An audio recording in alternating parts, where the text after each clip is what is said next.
Hey there, card readers. April here on Tarot and Witchery, and today I wanted to share with you my Imbolc spread. This is a spread that you can do with tarot or oracle or mix it up. You know, I like to do that. And Imbolc is one of my favorite Sabbats, honestly. I love this time of year in the Northern Hemisphere, and especially out here on the farm. It's a time of hope and promise and planning, a time of getting to go within and really enjoy the calm before the storm, because soon it will be crazy here on the farm. And we do have that mounting solar energy that seems to bring us into like full tilt. So if you want to get this printable right here, then you can sign up for my newsletter down below, and that will direct you to my free learning library. There's all sorts of things there that you can peruse. If you're already on my newsletter, then check your email. You should have it in your inbox waiting for you. One of the things that I really committed to this year when I was thinking about my channel was the idea that I wanted to go a little bit deeper. I love doing walkthroughs and talking about deep dives on decks, but I really wanted to get into techniques, and I wanted to talk about developing your intuition and getting comfortable with reading cards in new ways, kind of give you some new things to try out. And so I developed this spread with that in mind. Quickly before we jump into it, over on my other channel, Natural Witchery, I have an Imbolc video up that shows you all around the farm, kind of what's going on this time of year, the sort of natural herbal crafts that I do, and some of my traditions, if you're interested in diving more into this Sabbat. This Imbolc spread has 5 cards with an optional 6th card on it. And when you go to choose your deck, what I think you want to do is really think about hope and anticipation. You know, maybe you want something that's a early spring deck or something that's one of your winter decks. I chose this Crow Tarot because I like the aesthetic. It has a real winter feel to me, and it is something that I use when I want to go a little bit deeper. So I chose that. It's by MJ Kellerman. I love using 2 decks, so I'm going to be using the Crow Oracle with it. You know, take some time, you guys. Figure out what you want to use based on how you're feeling. Maybe you don't. Maybe you want a summer deck. Maybe you just want something right now that really gives you that feeling of anticipation. This season is about that. It's about anticipation, and your magic is your own. So pick something that's right for you, but pick something. Don't get caught up in the perfect deck. That is a trap. Yeah, the whole perfect deck thing, just throw that out the window. I didn't take too long. I just kind of thought, what feels wintry and good to me? All right, so then you're going to shuffle your cards. And here's where I'm going to talk about just developing your intuition a little bit here. So when it comes to tarot and oracle card reading, one of the things that I think is really important is trusting yourself. Being able to let yourself just fly into the realm of your intuition. And that really comes down to trust. Comes down to developing a sense of, it's okay for me to think however I think. I know that sounds really weird, but sometimes when we're learning tarot or oracle, we're like, there's one set way. And there isn't. It's totally you. This is an oracle. Tarot is an oracle of self-reflection, and these other, oracle decks are just oracle decks of self-reflection. So it's really based on where you're at. So I just want to encourage you to really trust yourself, and as you do this spread, to do that, to allow your inner world to open up and trust that inner world. So take your time and shuffle and just let yourself go within. And you want to get to the place within yourself where you can feel that spark of hope that you have for life right now. Now, for some of you, that could be deep down in there. It may be just like almost a smoldering wick, just barely alive. Some of you it might be quick to find, but just let yourself shuffle and find that place. And, once you feel like you're there and you can feel the warmth of your hope and your anticipation for the coming season, then you're done. Then you're ready to go ahead and go for it. And now, unlike how we normally draw, this time around, we're going to go ahead and fan the cards out in order to do a draw. And again, this is where intuition comes in again. And what I like to do is to run my hand across the cards and allow myself to feel. And what I'm looking for right now is the flame of hope. what represents that flame of hope that I just felt within me. And you may just be like, that's the one. I can visually see that it's standing out. Some of you are going to want to close your eyes and tune in. Maybe you'll feel something tingly. Maybe you'll feel something warm. You know, there's maybe a whisper. Some of you might get a smell. We're all really different how we tap into the different clairs. Trust yourself. And you don't have to get it perfect, all right? Just trust yourself. Keep focusing on that flame within you and draw that card out. All right? And I'm going to just go ahead and put it up right there. Ooh, I got the High Priestess. So that's your card number 1. And this is the flame of anticipation. All right, I really needed to move that around. Sorry. So here we are. Now you're going to put some wood under the fire here. Here is your flame. And now you're going to draw 3 pieces of wood that go beneath the fire. And you're going to draw from this fan right here. You're not going to shuffle again. You're just going to trust it. And I'm going to tell you at the end here, I'm going to do like a mock interpretation of my cards for those of you that are interested. So I'm kind of feeling this one right here, and I'm going to lay them. I'm actually doing all upright here. And I want one from right here. And one from right, ooh, no, this one. No, this one. This one right here. Okay, so you can see my wood. This is my wood on the fire, my fuel. This is what fuels the flame. You can use the same deck, but you're going to pick it up and shuffle it again. Or you can do like I am, and you can break out your oracle or your second deck. You could do a lot of different decks, I guess. But now I'm going to draw my fire tender card. And this is the constant that is within me. This is what is going to keep this flame really going. This is the part of me that is going to make sure that there's always wood on the fire. All right. And I got anomaly. Wow, that's going to be interesting to interpret when I do that, but I really like it. It's already resonating with me. I'm loving this reading so far. Now we have an optional 6th card. For some of you, you may have seasonal affective disorder, and this reading could be difficult. You could be thinking, I'm not feeling very hopeful right now. I don't have a lot of anticipation, whatever the reason is, or maybe you just want to do this last card, but the last card is something to throw on the fire, something to burn up, something to leave behind, to let it go. Sometimes just unburdening ourselves and telling ourselves what it is that we need to let go of can really allow us to move into a space where we can feel hopeful because our load is just a little bit more lightened. So our 6th card is something to throw on the fire.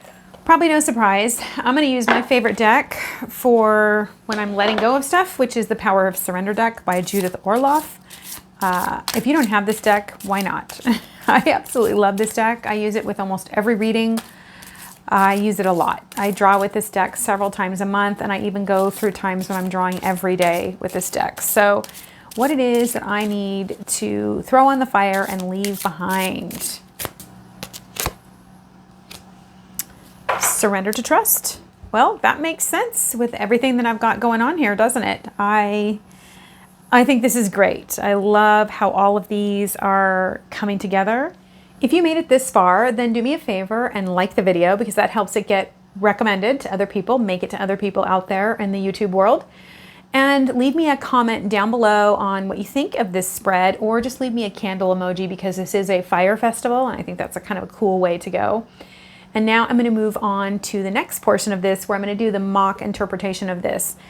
I'm actually really loving this reading, and I'm looking forward to diving in and kind of talking to you about how I read the cards in relationship to each other, and giving you some techniques and tips and tricks, and hopefully instilling some confidence in you, especially if you're a new reader or if you're an old reader, to try a new trick maybe. Who knows? But let's jump in and see what the cards have to say.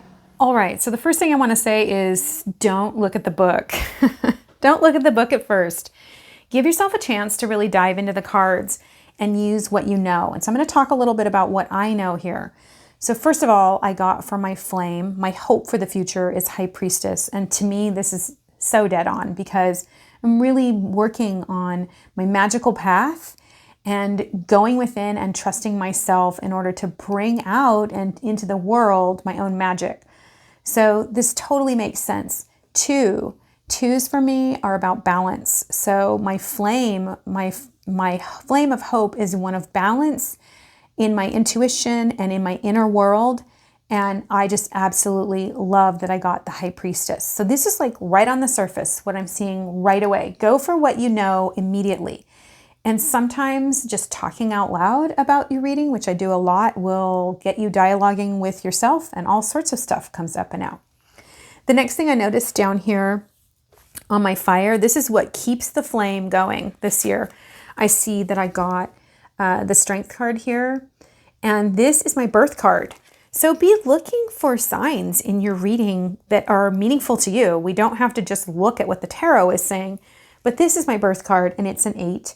I love 8s because 4s are about foundations and stability. They're like a table, the 4 legs of a table.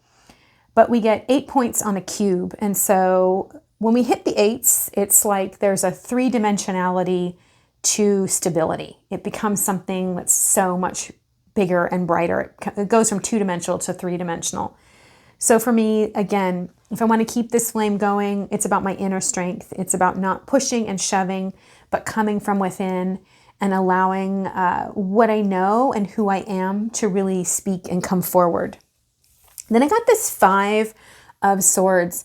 And I know this is not everybody's favorite card, right? Like you think, oh, yuck, how's that? Wood for my fire. And to me, this is the cut your nose off to spite your face. But 5s in the tarot, to me, 5s are mystical numbers that are bridge numbers. They take us from one reality to another. Whenever we see a 5, I think of it as, whenever I see a 5, whenever I see a 5, I see a choice point. I see that during this time, in order to keep my flame alive, I'm going to have this place where I can push really hard to get my way, but that will not pay off for me. And so it's really more the opposite of this. It's about flow. It's about remaining in flow, because that's in alignment with this flame up here, right? I don't read this and go, oh, defeat. This is the defeat card.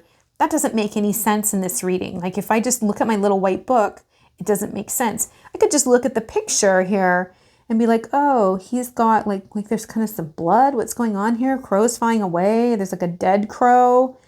Well, that's not really good. I don't want to be that person. I could just be using the picture itself. But for me, what I see here in relationship to this card is that I need to be flowing. I need to not be pushing and just having my way, making it happen. I feel like that's a no-no. And then I got the Page of Wands here. This is a really pretty card. Actually, I love this deck. I love MJ Cullinan, actually. I think she's brilliant. So I have the Page of Wands. How does this fuel the High Priestess in me? And to me, it's that study. This is the learner, the part of myself that loves to learn and to be accumulating knowledge and studying and enjoying that. And that really goes along with the High Priestess, because usually she has a book, the Book of Secrets, right? She keeps the Book of Secrets. So to me, I think about this like looking into my Book of Secrets. This is about me personally studying, because the High Priestess, this is an internal card. And a lot of times the 2s are about internal actions, a lot of internal self that's occurring. So again, it's about going within and studying myself, studying my own book of wisdom is what I'm seeing. And then here for my helper, my fire tender, this is the part of me that keeps all of this going, that keeps throwing the wood on the fire, that keeps coming back to each one of these in order to keep the flame going. And I got Anomaly. And what a really cool card, the White Crow. Man, I just absolutely love the idea of anomaly, because to me, this word means something that stands out, that is not the norm. And while many of you have been the type of person that have followed the path laid before them, I've never been that person. So the idea of looking for something out of the ordinary, that is what triggers me to feed my fire. This aspect of self that is always seeking that spot, that something, that sparkle, that magic, that thing that catches my attention, that aspect of myself is going to keep everything fresh down here and alive and kindled. And then I've got this here, which is my final card, something to throw on the fire and burn up, surrender to trust. So I wouldn't be burning up trust, obviously. I would be burning up mistrust. And it says here, trust yourself and your decisions. Don't be swayed by other people's strong opinions and what to do. Take action and be confident that you have chosen the right path. So, I was actually talking about trust, and that may be why this came up, because it's a mock reading, but I am reading it. My hands are on these cards. This reading is in me and for me. So I like this mock reading a lot. And, again, throwing distrust on the fire and letting it burn up and leaving it behind. It isn't without trust that I'm going to be able to go within and learn to really seek that inner knowledge, use my inner strength, seek the anomaly, that which stands out, in order to keep all of this going. And I'm also going to need to let go of being right in order to be. And you're like, what does that mean?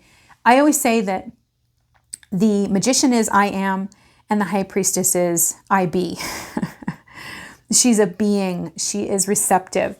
And so it isn't about pushing the square peg in the round hole. It's about trusting that I don't need to make it happen, that it is happening for me. So if you made it all the way to the end of the video, do me a favor and leave me a comment down below about what you think about this spread, if you're going to do it, whatever, or just leave me an emoji, a candle emoji, because Imbolc is a lights, a festival, a solar festival, a festival of fire. So leave me a candle emoji down below. And until we meet again, may you find the hope within that gives you anticipation for all that you are to come into fruition in the coming season.